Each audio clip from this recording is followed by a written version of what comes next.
Hello 11th class, welcome back on Saya Commerce classes. So 11 students, मैं आपके सामने फिर हाजिर हूँ अकाउंटेंसी के एक और नई वीडियो के साथ। अकाउंटेंसी में हम डिस्कस कर रहे थे bill of exchange. Bill of exchange के अंदर अभी तक हमने डिस्कस किया था कि बिल ऑफ एक्सचेंज होता क्या है, उसकी इंपॉर्टेंस क्या होती है, उसकी फीचर्स क्या होती हैं, किस तरीके से हम बिल ऑफ एक्सचेंज तैयार करते हैं और उसके एडवांटेज क्या क्या होते हैं और उसके अंदर पार्टीज कौन कौन सी होती हैं। होप जितना भी हमने टॉपिक करवाया है वो वीडियो आपने देख ली होगी और अच्छे से समझ आ गई होगी।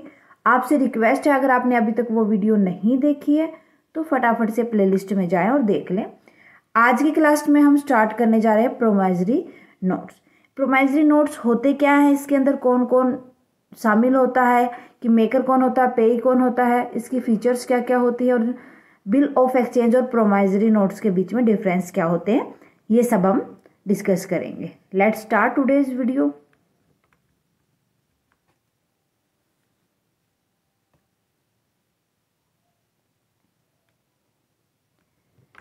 सो प्रोमाइजरी नोट की अगर बात की जाए तो ये प्रोमाइजरी नोट जो एक परचेजर के द्वारा तैयार किया जाता है जब वो कोई भी गुड्स क्रेडिट में खरीदता है, कि वो एक प्रोमिस लेटर होता है जो कि रिटर्न में तैयार करके दिया जाता है कि इतनी अमाउंट की पेमेंट मैं आपको फ्यूचर के अंदर इस डेट को करूंगा।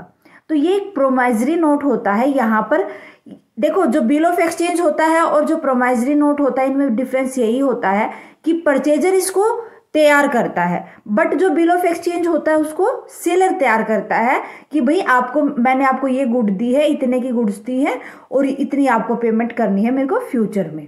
अब उसके बदले में यहाँ पर परचेजर उसको एक प्रोमाइजरी नोट्स तैयार करके देता है। मीन्स एक ऐसा इंस्ट्रूमेंट जो रिटर्न में देता है कि मैं इतने की पेमेंट आपको पे करूंगा इस डेट तक। ठीक है, वो प्रोमाइजरी नोट होता है। The purchaser of the goods और debtor by himself prepare a note, क्या करता है, एक नोट तैयार करता है जो गुड्स को उधार में खरीदता है, साइन इट, उसके ऊपर साइन करता है, and gives it to the seller of goods, जो सेलर था जिसने उसको गुड्स बेची थी उसको वो देता है। It is known as a promissory note, उसको हम प्रोमाइजरी नोट कहते हैं। A promissory note is an instrument in return which consists of unconditional undertaking duly signed by the maker to pay a certain sum of money to the order of or a certain person। कि जो promissory note होता है कि return instrument होता है जिसके अंदर कोई भी अनकंडीशनल अंडरटेकिंग का मतलब क्या होता है, जिसके ऊपर कोई भी कंडीशन नहीं होती, जो जिसके लिए लाइबल जिस बंदे ने साइन किए हैं वो होता है, जो उसको तैयार करता है कि मैं इतनी मनी मैं आपको फ्यूचर में पे करूंगा। ठीक है, किसी भी सर्टेन पर्सन को, किसी भी सर्टेन ऑर्डर पे। पार्टीज की बात की जाए, मेकर, तो परचेजर जो होगा यहाँ पर वो कौन होगा, प्रोमाइजरी नोट को मेकिंग करने वाला होगा, बनाने वाला होगा, और साइन भी वही करेगा, purchaser. So those people who write a promissory note and sign it. Payee कौन होगा, यहाँ पर सेलर होगा पे, जो कि उस अमाउंट को गेट करेगा, लेगा। Those people who are entitled to get the payment. यहां पर उल्टा हो जाता है, बिल ऑफ एक्सचेंज में मेकर कौन होता है, सेलर, और पे कौन होता है, परचेजर। ठीक है, अब बात कर लेते हैं कि फीचर्स क्या क्या होते हैं प्रोमाइजरी नोट्स की। फर्स्ट फीचर की बात करें, it must be in written and the amount to be paid must be specified. कि जो प्रोमाइजरी नोट होता है वो हमेशा रिटर्न में होता है और एक स्पेसिफाइड अमाउंट जितनी उसको पे करनी होती है वो वहां पर लिखी हुई होती है। It must be signed by the maker of bill, किसके साइन होते हैं, जिसने बिल तैयार किया था, ऑल्सो नोन एज द प्रोमाइजर, उसको हम क्या बोलते हैं, प्रोमाइजर भी बोलते हैं। The name of the pay must be mentioned in the note, कि पे कौन होगा, जिसको पेमेंट करनी है परचेजर ने, उसका नाम भी वहां पर मेंशन होता है। It must be duly stamped according to its value as per the stamp duty act. यहां पर वैल्यू क्या, कि कितनी अमाउंट पे करनी है। ये जो ड्यूली स्टैम्प का मतलब होता है जितने की स्टैम्प, अगर स्टैम्प लगी है तो उतना ही होगा, तो कम ज्यादा उससे नहीं हो सकता। कि अपने आप से अगर ज़्यादा अमाउंट कर ले या कम अमाउंट कर ले, वो पॉसिबिलिटी इस वजह से जो स्टैम्प होती है स्टैम्प ड्यूटी एक्ट के अकॉर्डिंग उससे वो ख़त्म हो जाती है। ओके, ये कुछ इसके फीचर्स थे प्रोमाइजरी नोट्स की। अब हम बात करते हैं कि जो बिल ऑफ एक्सचेंज होता है और एक प्रोमाइजरी नोट होता है उनके बीच में डिफरेंसेस क्या क्या होते हैं। सबसे पहले बात करें ड्रोवर की, कि यहाँ पर ड्रोवर कौन होगा और बिल ऑफ एक्सचेंज के अंदर और प्रोमाइजरी के अंदर ड्रोवर कौन होगा। So the drawer is the creditor. Bill of exchange में कौन होगा? क्रेडिटर ड्रोवर होगा, बनाने वाला। प्रोमाइजरी नोट्स में कौन होगा? डेटर। मीन्स इसको तो कौन तैयार करेगा? सेलर। इसको कौन तैयार करेगा? बायर। नंबर ऑफ पार्टीज की बात की जाए, यहां पर 3 पार्टी होती हैं। First one is drawer, second one is drawee, जो बिल ऑफ एक्सचेंज तैयार करता है, जो उसको एक्सेप्ट करता है, और जो यहाँ पर पेई होता है, मीन्स जिसको अमाउंट देनी होती है। यहाँ पर 2 पार्टी होते हैं, एक मेकर और एक पेई। एक जो प्रोमाइजरी नोट्स तैयार करता है मीन्स बायर, और एक जो पेमेंट को एक्सेप्ट करता है, गेट करता है, मीन्स सेलर। ठीक है।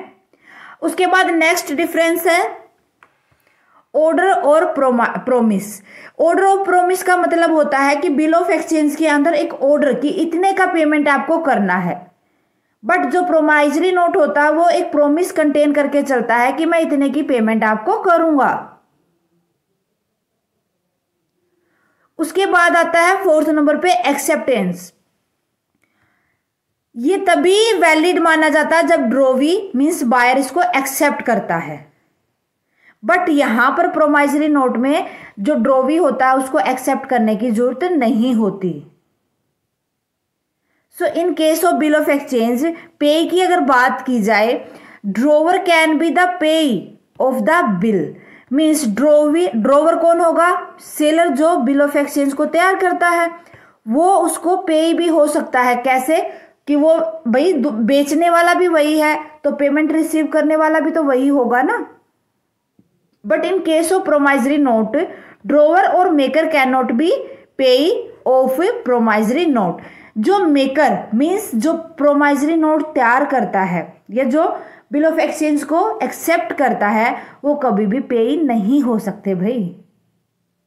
ओके, वो तो खाली पेमेंट को एक्सेप्ट करने वाले होते हैं। सो नेक्स्ट है नथिंग, नोटिंग। सो 6th जो डिफरेंस है वो है हमारा नोटिंग।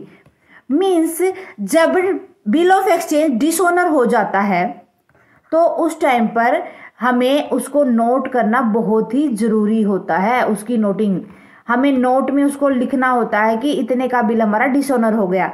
बट जो प्रोमाइजरी नोट है वो नोटिंग करने की जरूरत नहीं होती जब वो प्रोमाइजरी नोट डिसऑनर हो जाता है। तो लाइबिलिटी की बात की जाए, the liability of drawer arises only if the drawee fail to make payment. कि यहाँ पर ड्रोवर की लाइबिलिटी कब बनती है? जब कोई भी बायर जो कि ड्रोई होता है, उससे जितने की अमाउंट उसको पेमेंट करनी थी, अगर वो पेमेंट नहीं कर पाता तो। ठीक है।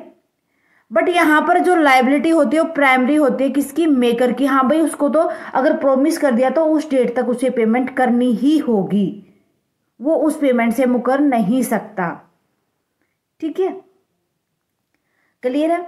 सो समझ आ गया प्रोमाइजरी नोट क्या है और बिल ऑफ एक्सचेंज है क्या, दोनों में डिफरेंस क्या क्या है। आज के लिए बस इतना ही स्टूडेंट, मिलते हैं नेक्स्ट क्लास में। नेक्स्ट क्लास के अंदर हम डिस्कस करेंगे कि हम अकाउंटिंग ट्रीटमेंट किस तरीके से करेंगे बिल ऑफ एक्सचेंज का और जो ये प्रोमाइजरी नोट तैयार करते हैं इनका। Okay, so student, thank you for watching my video. अगर आपको कोई भी डाउट है किसी भी टॉपिक के रिगार्डिंग तो मुझे अभी कमेंट करके बता दीजिए, ताकि फ्यूचर में आपको कोई भी प्रॉब्लम ना हो। क्लास कैसी लगी वो भी कमेंट करके बताएं। अच्छी लगे तो प्लीज़ लाइक और अदर स्टूडेंट के साथ ज़्यादा से ज़्यादा शेयर करें।